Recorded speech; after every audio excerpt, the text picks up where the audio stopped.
Hey everyone, welcome back. I'm Coloniano D. I hope everyone is doing well and welcome back to my Generation X olfactory experience. Today, as you can see, I'll be doing a review and slight comparison of Roger Parfum's tea at Bergdorf Goodman, which was an exclusive back in 2024, and Serenity Blend, which is one of the latest releases here in 2026.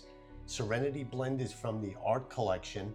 Some suggest Serenity Blend is from the Harry Potter themed collection Hufflepuff.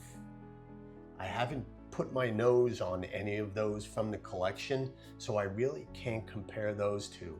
What I can compare are tea at Bergdorf and Serenity Blend.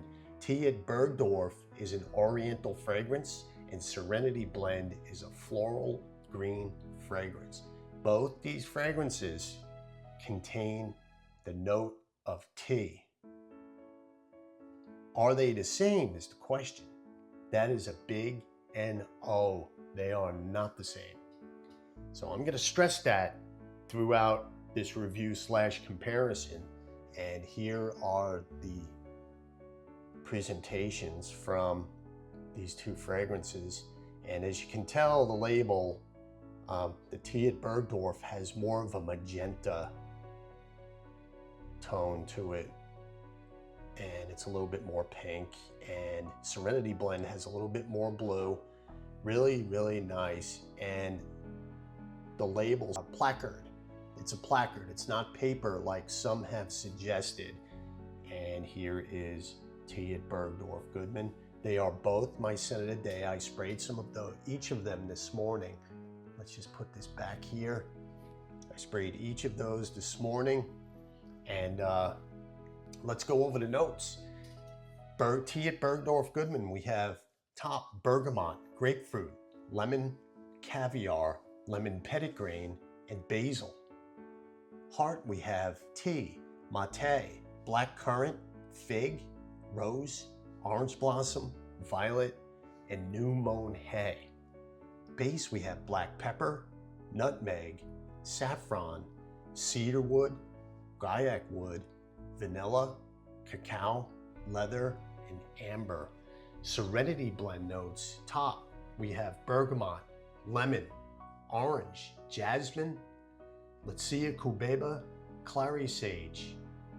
Heart, we have rhubarb, chamomile, magnolia, gardenia, jasmine sambac, and violet. Base, we have some ginger, cardamom, black tea, mate tea, cashmere wood, sandalwood, coumarin, tonka bean, vanilla, and musk. Bergdorf Goodman in New York City offers a variety of teas and also a tea service. So if you ask me, Serenity Blend should be tea at Bergdorf Goodman. The tea notes from Serenity Blend dominate the fragrance and should have been named rightfully so. So to me, tea at Bergdorf Goodman is the concept, not actually the dominant tea note that Serenity Blend is. So if you're a big fan of tea with subdued florals, totally unisex, Serenity Blend is for you. There are many tea fragrances out there. This is not a comparison of those tea fragrances. It's tea at Bergdorf Goodman and Serenity Blend. Also, from what I gather, tea at Bergdorf Goodman is somewhat of a gourmand, like Lost in Paris. Matter of fact, tea at Bergdorf Goodman and Lost in Paris are more in the same vein than Serenity Blend is. Just to note that. So to reiterate, tea at Bergdorf Goodman and Serenity Blend are not alike, and they both smell spectacular. The opening of tea at Bergdorf has bergamot, grapefruit, that sparkle of lemon caviar, but is immediately grounded by the basil. There's a green, slightly aromatic edge that feels somewhat tailored in tea at Bergdorf, as to where the opening of Serenity is brighter, it's more diffusive, lots of citrus, but softened by the florals right out of the gate. As with the tea of course adds that brightness. You have the jasmine, the Lucia cubeba, the clary sage. It feels airy, almost luminous with that tea. Really nice. Now, as we get to the heart of these fragrances, and this is where they separate themselves. The tea and mate are not soft in Bergdorf. They're textured. You've got black currant adding a tart darkness, some fig bringing a creamy green nuance, and then this almost pastoral touch with rose, some violet, and that new mown hay accord. It smells like wealth with dirt under its fingernails, refined but not sterile. Serenity has a completely different energy.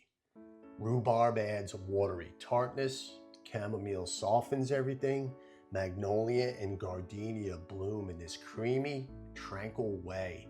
Even the jasmine sambac and violet, they feel a bit gentler, less dramatic.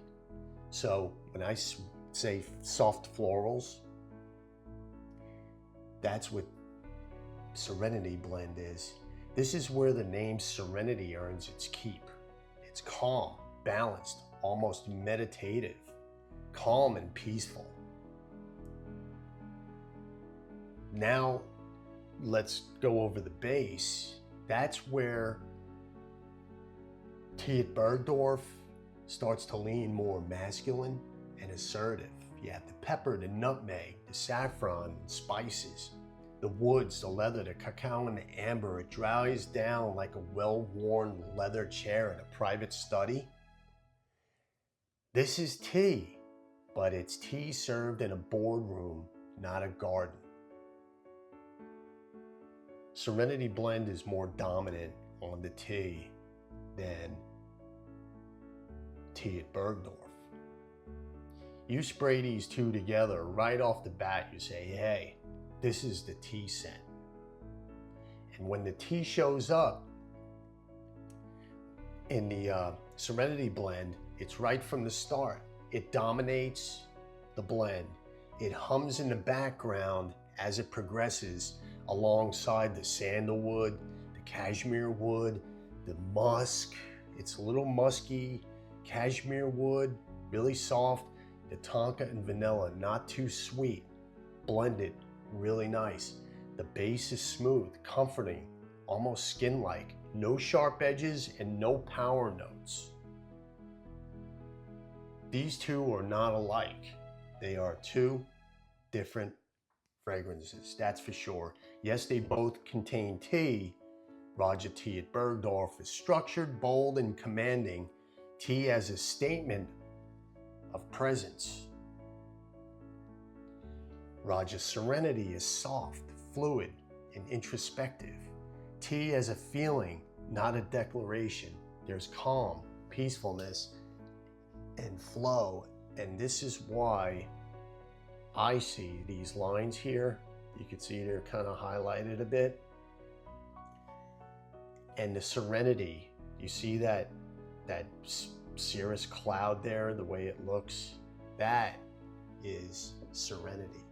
And that's the meaning of Serenity, this presentation on the box.